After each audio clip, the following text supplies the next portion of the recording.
Well, first of all, welcome, Thank you. and I'll let you take it away. Perfect. So just our sort of first thing is if you could sort of introduce yourself, what you do, your sort of background, your job, etc.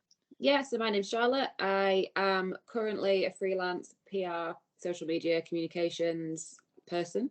Currently working in Formula E. My background is mainly in sports cars. I worked for one of the top LMP2 sports cars teams for about 10 years before I left to set up my own company, Craven Communications. So yeah, my background is mainly PR, social media, and anything in between those sort of parameters, which is a lot. Yeah, that's basically me in a nutshell. It all sounds super interesting. It's definitely also stuff that our whole team have basically kind of been working towards. So it's super interesting for us to have you here. So if you talk about sort of, or if you think back to sort of your academics, and obviously you had 10 years before entering Formula E, but how did you kind of end up in that avenue in the first place? Like, how did you begin? Sort of what qualifications were you looking at, that sort of thing? Yeah, so I left school and a long time ago now, and I did an undergraduate degree in media and popular culture. Of course, typical student, did a lot of going out and as well as studying, of course. But for me, my undergraduate degree was a bit, for want of a better word, random. Like, it wasn't particularly, or I didn't find it, but I always wanted to work in motorsport when I was young, and had the F1 dream, blah blah blah. But whether you're actually going to get there or not is another question. But I was always interested in sort of PR and that sort of side of it. And obviously, when I was doing my undergraduate degree in 2006 to 2009, social media wasn't really a massive thing. Like, there was MySpace when I was at school, and Facebook had just started. I remember setting up my Facebook page when I was at university, which kind of shows my age a little bit. But yeah, social media wasn't a massive thing, so it was more about like traditional PR and that sort of area. So I finished my undergraduate degree, really struggled to get a job, so I decided to do a master's. So my master's was in public relations, and a master's was only 1 year, and I actually found that more useful. Like, it was more specialized in public relations, and that area was where I wanted to go into. I didn't know what industry I wanted to work in motorsport, but I didn't really have any confidence that I was going to get there, I suppose, when I was younger. But yeah, I did my master's, and that made me a little bit more employable. So I managed to get my first job at a company called Welcome to Yorkshire, which was essentially the Yorkshire Tourist Board at the time. It actually went into administration either last year or the year before, which was really sad, because there was a lot of really great people there. And yeah, that was a maternity cover role as a PR assistant. There was head of communications, there was 2 PR managers who were great guys. I did a load of work on the Tour to get the Grand Depart to Yorkshire of the Tour de France. And of course, it was in 2012, so the Olympics was in London, and there was the Yorkshire element of the Olympics that I did a lot of work on as well. So I was really lucky to get that role. I honestly can't remember how I got it, actually. I can't remember whether I saw an advert, or I genuinely can't remember how I even got into that role, but I did. And then at the end of that maternity cover, one of the girls there knew someone who was applying for a role at Ginetta, who was recruiting, for a role at Ginetta. And that's how I got into motorsport. So, and then I started working at Ginetta. I did 3 months at Ginetta, and they were based across the road from United Autosports, which of course was the sports car team that I was with for around 10 years.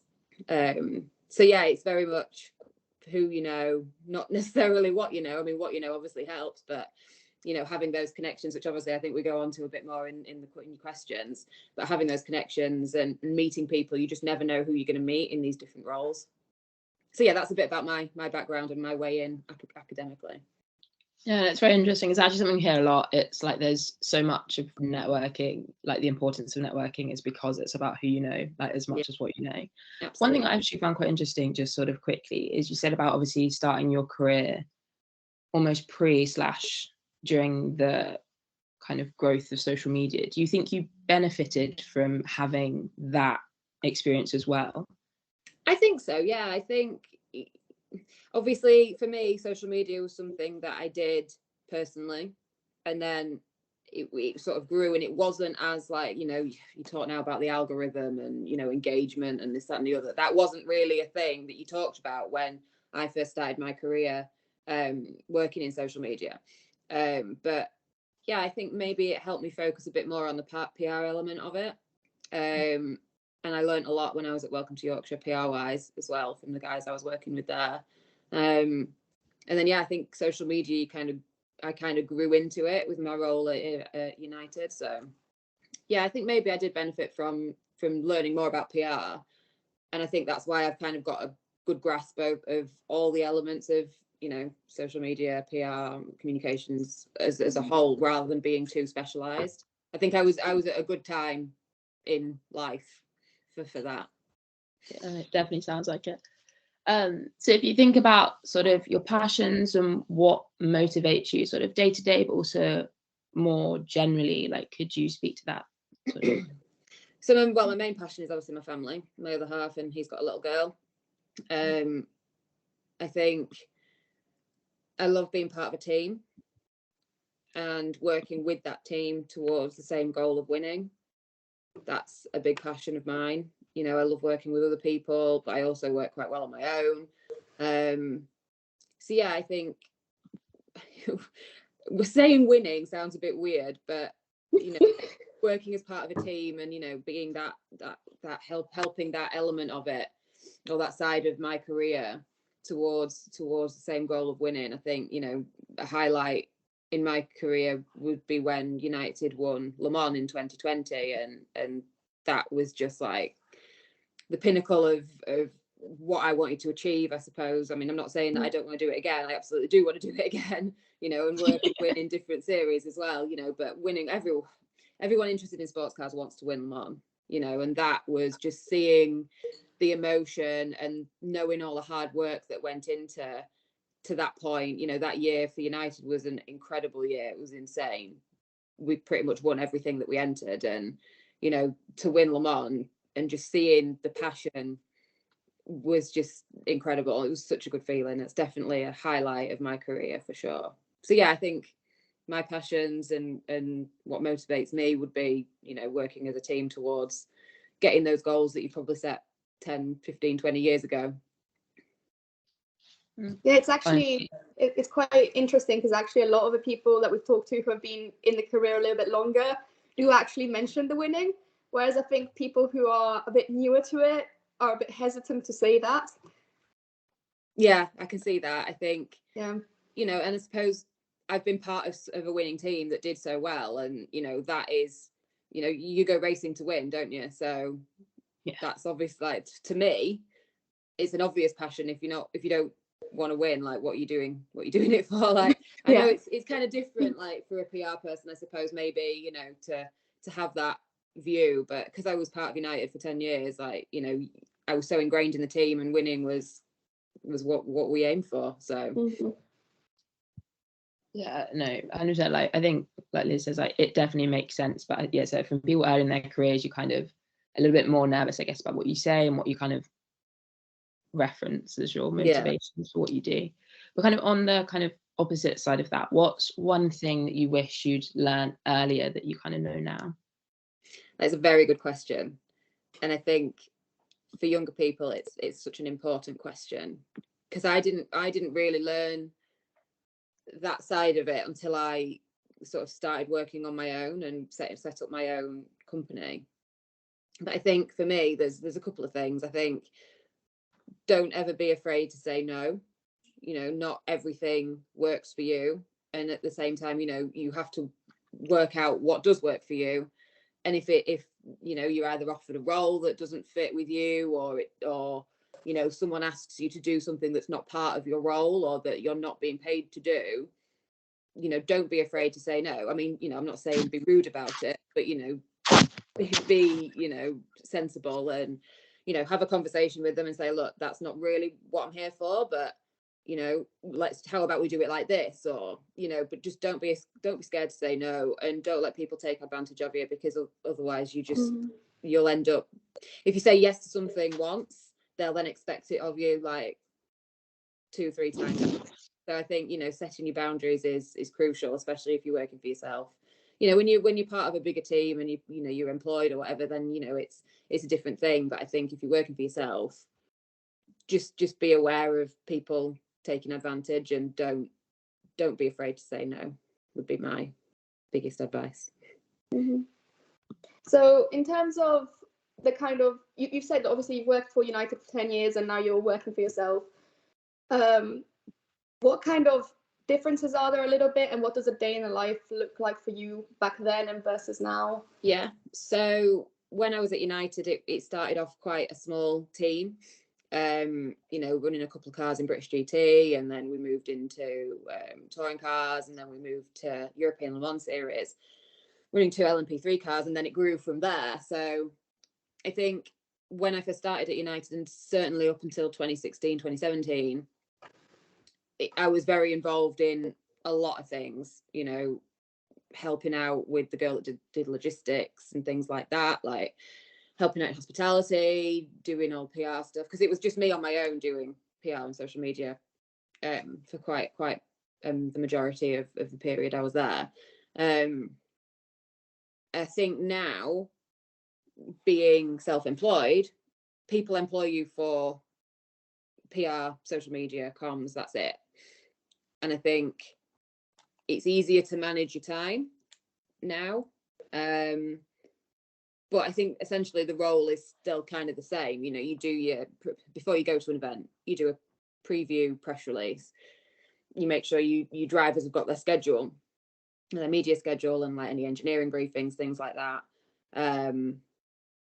And you build, when I was at United, I did all the social media as well. So I made all the graphics for social media, whereas I don't do that now. There's a girl that I work alongside in Formula E that's sort of her, we split it, like I do PR, she does social. So it's sort of shared. Whereas at United, I sort of did everything. But, you know, it's all making sure you've got all your graphics prepared ahead of time as much as you can is a huge benefit, because when you're on event, spending almost like an hour or two making those is very time consuming. So yeah, just trying to get as prepared as you can before you go to each event, and then obviously you travel to the event, doing race reports, making sure drivers are where they're meant to be, liaising with journalists, things like that, making sure, you know, we do a lot of interviews in Formula E with the CEO, making sure, you know, we sit with them and either brief them or sit with them while they're doing their interview, so that we make sure they don't say anything they shouldn't do. And then when you come back from writing a race report, and then when you come back, you know, following up on any media coverage that you might have got, and then preparing again for the next round. You know, the first few Formula E rounds were very back to back, so there was like a week at home to get everything sorted, and then you're off again. And it's the same when I was at United. You know, they did so many championships towards the end. It was a lot of traveling, and, you know, making sure you're so organized is key. I love a spreadsheet. I love a list. So, you know, making sure you're organized is definitely key to being successful, I think. Yeah, so I did a bit of snooping on your LinkedIn. You might have seen.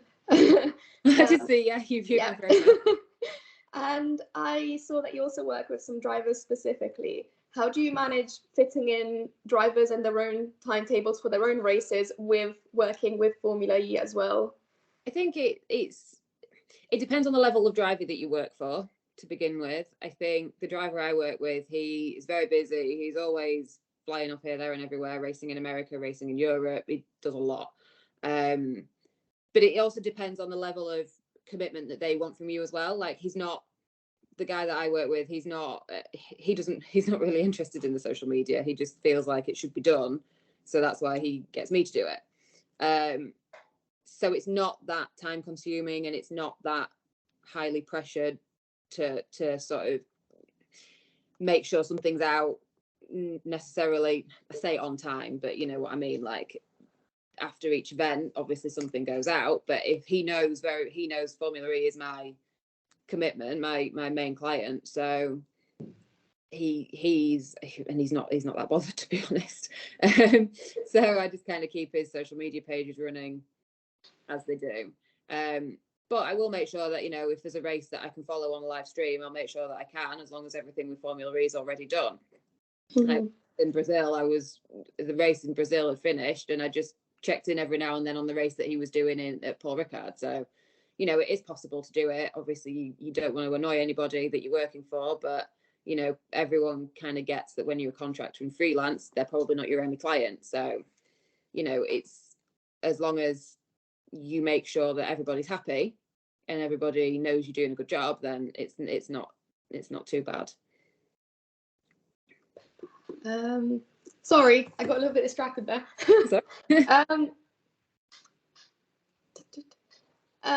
Yeah, so what kind of, like, people really like the idea of PR and marketing and comms because there's this idea that it's quite a creative job. Is that true? Like, how much creative freedom do you get with it? Yeah, absolutely. It is a creative job. I mean, the main problem with being creative is budgets.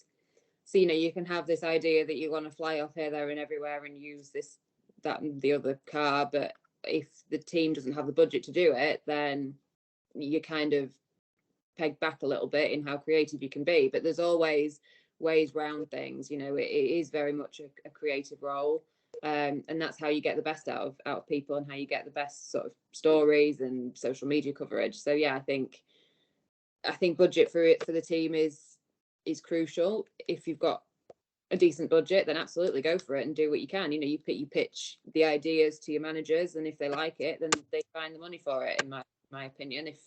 If there isn't the money, then they say that, and then it's okay, fair enough, well, how about we do this instead, sort of thing. So yeah, it is very much a creative role. Yeah.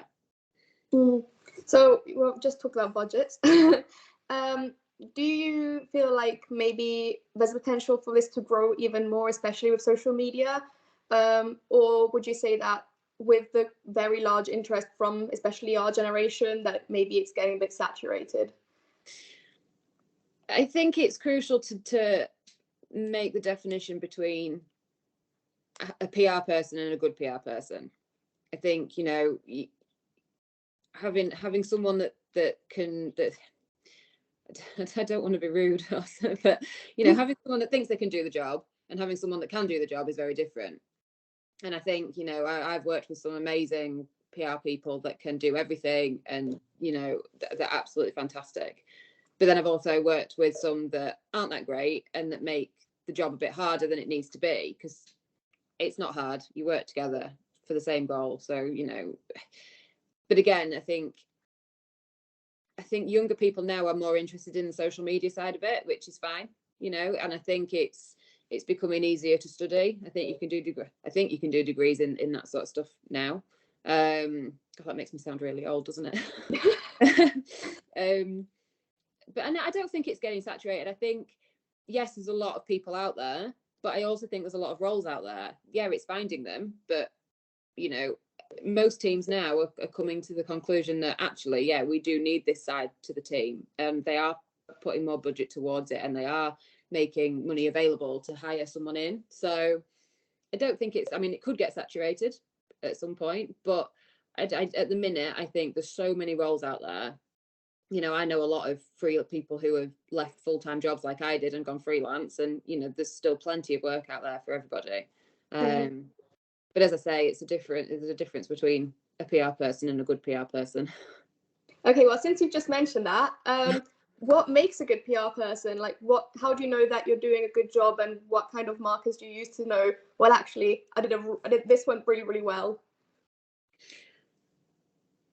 I think communication is the key. I think making sure that, you know, you speak to everybody involved that you need to speak to. You know, we can sometimes get lost a little bit in our little PR world, but you need to make sure you remember that there's a team manager behind the team that needs to know things. There's, you know, engineers, there's mechanics, chief mechanics, you know, there's a whole team of people that need to be, for example, arranging a team photo.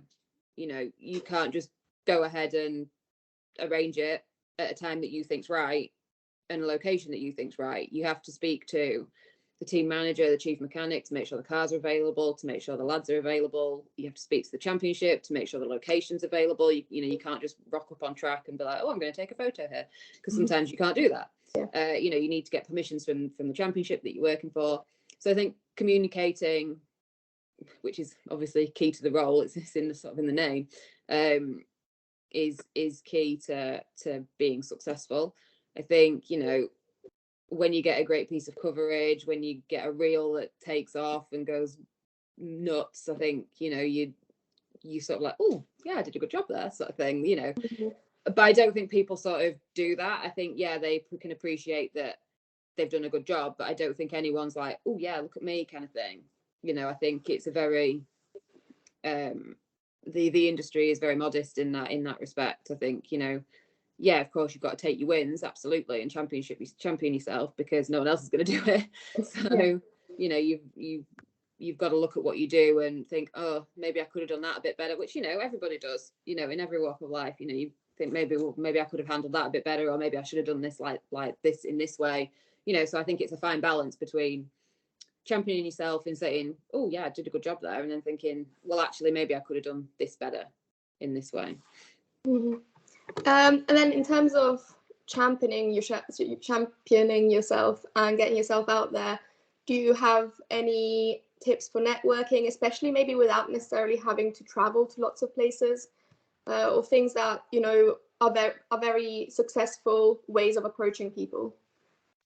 I think LinkedIn's a good one for getting contacts and for finding out what people do and what they have done in the past. I think as well, it's making a few key contacts, go and visit your local team, go and offer your help, volunteer. I think you can do your job without traveling, but I think that makes it a bit harder because you're relying on someone there to give you information or to send you pictures or, whatever. But I think, like I said at the beginning, like making those key contacts, because then once you sort of, because most of the people in the industry I'm friends with now, so then they sort of recommend you for other jobs and say, oh, have you thought about this person, or oh, there's this role available, I've just seen this, why don't you apply for this? So I think, yeah, making key contacts who you build up a friendship with helps massively. Okay, well, I think we're a little bit done with me now. I'll let Sat talk for a bit.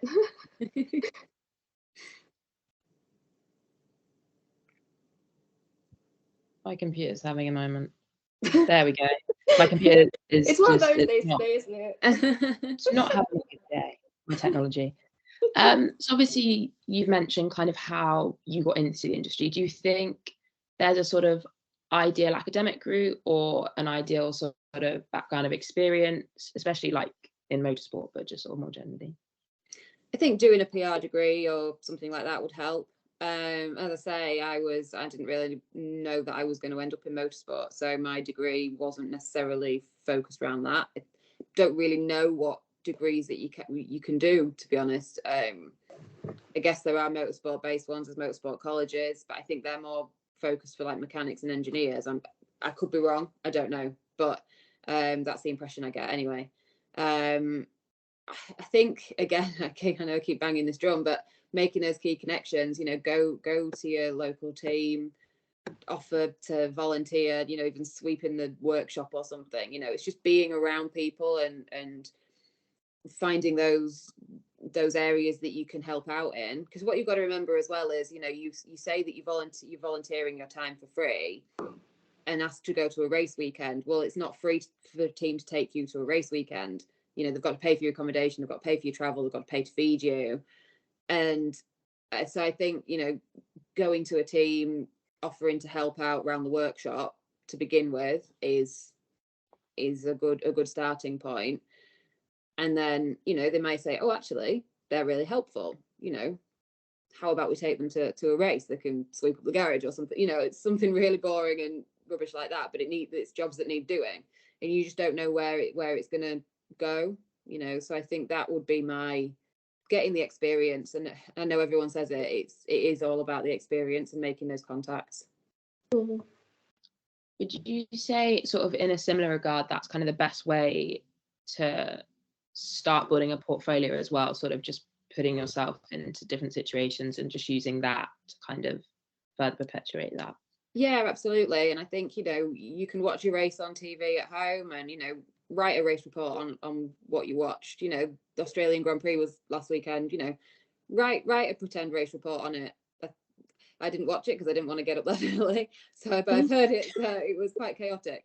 Interesting races like that. Practice writing a race report, practice making up a quote for a driver or a CEO or team manager, and, practice some social media posts. I think as daft as that sounds, it does help, especially with writing and your creativity and things like that. But yeah, getting your experience and going to make those connections is key.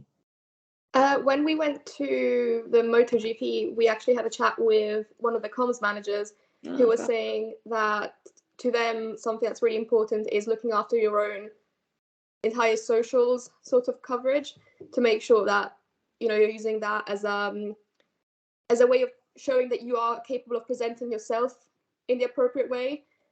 Would you also would you like to comment on this, basically? I think your own socials are sometimes, if you work in social media, you don't want to think about your own, but I think you should build your own. And because people, every time someone mentions someone to me now, I just go straight to Instagram to try and find them, and then either if they don't have a profile, you're like, oh, it's really annoying, can't stalk them. But I think it's good to build your own pages, definitely. Yeah, I'd agree with that. What would you say in regards to, again, thinking about sort of work experience, sort of more generally, what would you say are kind of the most valuable, transferable skills for people who can't necessarily get PR experience or comms experience? Again, communication. I think, being able to talk, being able to hold a conversation, being confident in the way that you talk, I think that's quite crucial. Writing as well, that's such a big part of the role, that you can write anywhere, really, and you can write about anything. Like I say, write a pretend race report about a previous race that you've watched on telly or something. I think, communication and writing skills, I think, are two of the main transferable skills, because like I say, you pretty much write in every job, I guess. I don't know, I've only ever done this.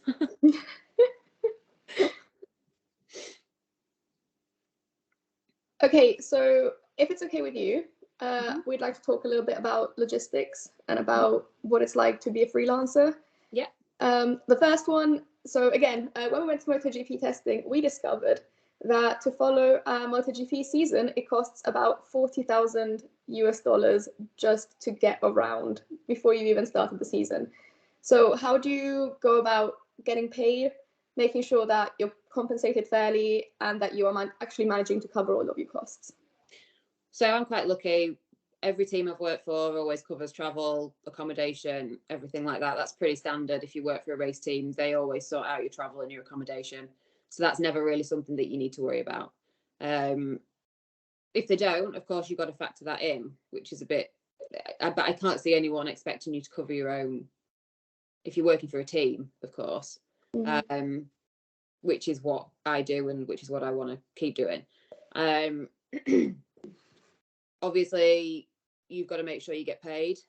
Again, I've never had a problem with that. Everyone I've sent an invoice to has paid it almost straight away, or when they're meant to anyway.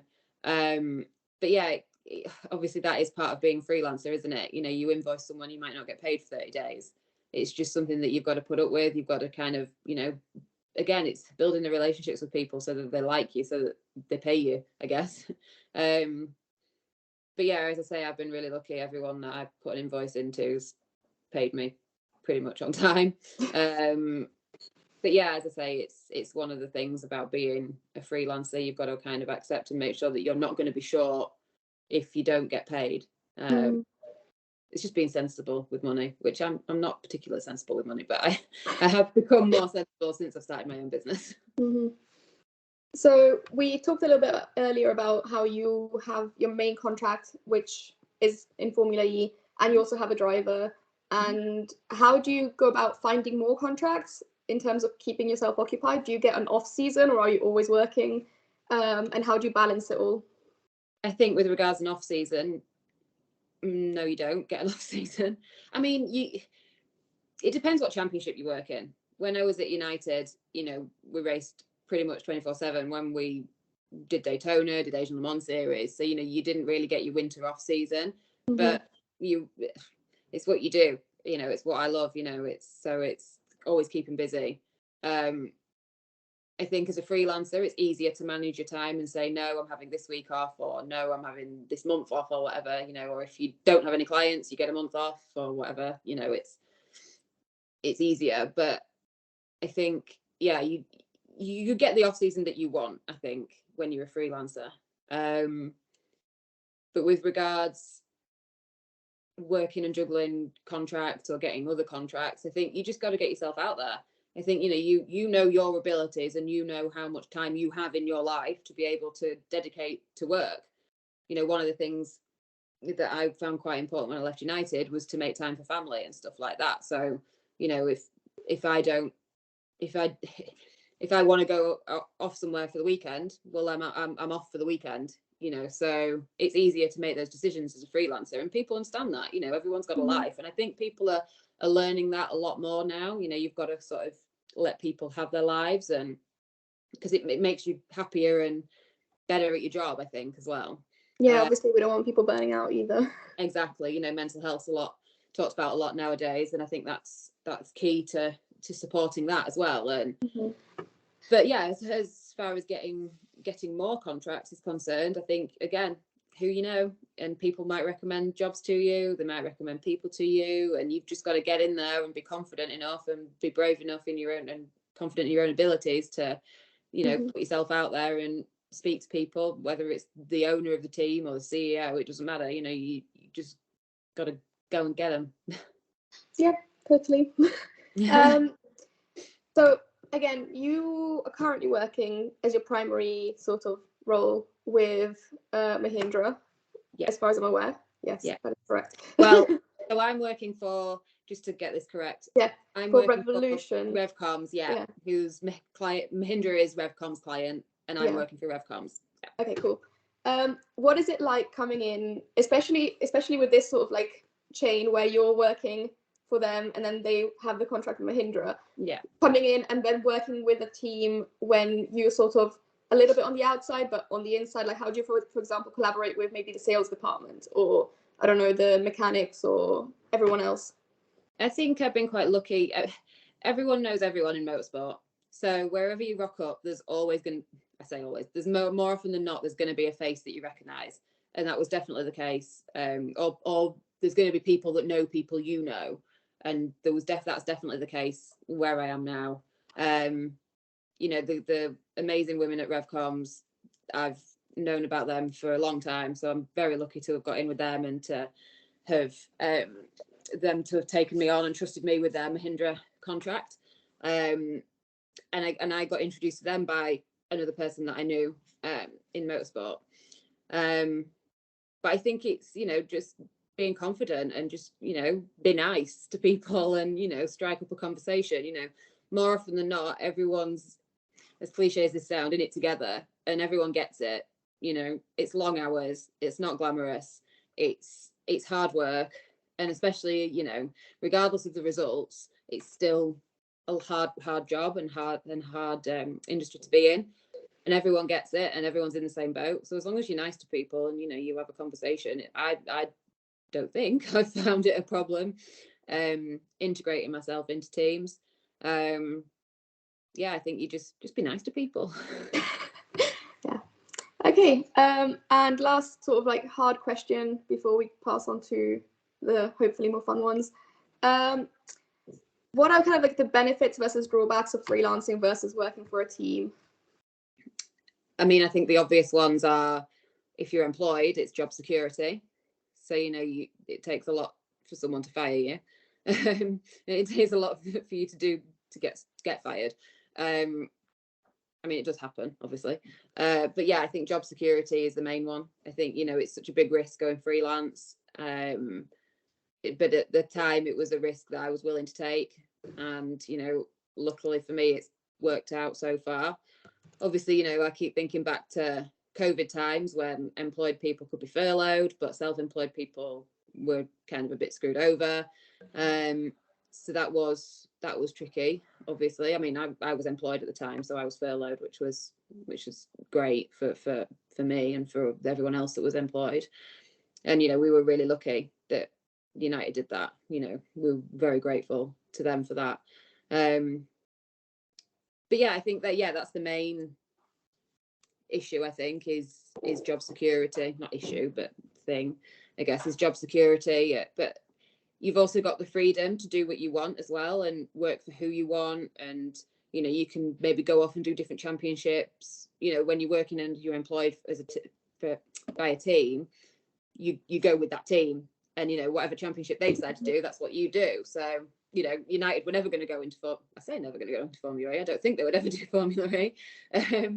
You know, so obviously as a freelancer, I've managed to get, you know, different experiences and different championships. And, you know, you never stop learning. And I've learned loads this year so far already. So, you know, I think that is also a positive side of it. You know, you can choose where you want to go and you can choose what you want to work in. And yeah, you keep learning. Love it. Now we're kind of moving on to some more per se fun questions. Not that all the questions haven't asked so far. It's so entertaining. But some sort of more general ones. The first one is badly describe your job in 5 words and accurately describe it in 3. Do you know what? When I read this question, I showed it to my other half and I was like, what do I say? How can I answer this? Like everyone has a really hard time with this one. We love it, but everyone has a hard time. It's so hard. So I came up with 4, not 5. Sorry. Okay. Badly describe your job in 4 words. Glamorous. It's not. Easy. It's not. Exotic. It can be. I've been to some great places this year so far. How was Cape Town? Oh my God, loved it. The race wasn't. Let's not talk about that. But the city, the fantastic. Loved it. You know, and even the paddock as well. They'd done a really good job on the paddock and the location. And I would actually go back to Cape Town for a holiday because it was beautiful. Yeah. It was amazing, and everyone was really nice as well. Really, really beautiful. And my last one would be, it's not a word, it's 2 words. Sociable hours. Okay. Sociable hours. Okay. Do we have an accurate now? So unpredictable. It's very unpredictable. You know, I mean, most of the days are the same, but sometimes someone can throw a spanner in the works, or you can get something really cool happen. Like in Brazil, we had loads of XF1 drivers come and visit the garage, which was amazing. You know, that was planned like half an hour before they turned up. You know, it was like, great, yeah, absolutely, come on, we'll make it work, kind of thing. And you know, to see have those historic names in the garage and, you know, near us was great. You know, great on social media and things like that. It's very rewarding, again, for things like that. You know, you get a good piece of coverage, or you get a good reel takeoff, you know, silly things like that nowadays, you know, are your aims in life, and you never thought would be an aim in life. You know, and then, like I said, when we won Le Mans, when United won Le Mans, you know, that was so rewarding. And for everyone involved, you know, the passion and the work that, like I say, the work that had gone into it was just, getting that result was just incredible. You know, people, it really was, that is the definition of rewarding. It really was, you know, an amazing result for the whole team, you know, not just the guys on that car, but for everybody who put loads of work in to that project.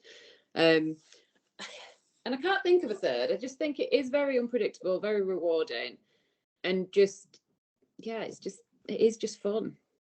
I know it's hard work. It is hard work, but it is fun. I have a potentially blindsiding question a little bit for you. Since you just mentioned how rewarding it is, how do you feel about the new F1 pit wall celebration rule?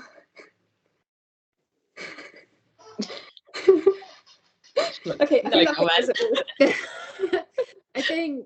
I get, like, I presume they're doing it on a safety grounds, but don't stop people going onto the pit wall to celebrate.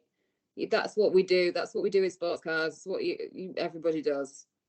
Like it's gone on for years and years and years. It's such a historic tradition. Like I don't understand it personally. But if they want to make that rule, that's up to them. So my next question is, if you could swap jobs with someone in the team, now that can be any team you've worked for, any kind of thing you've done, what would you choose and why? It's an interesting question, that. I think it would probably be,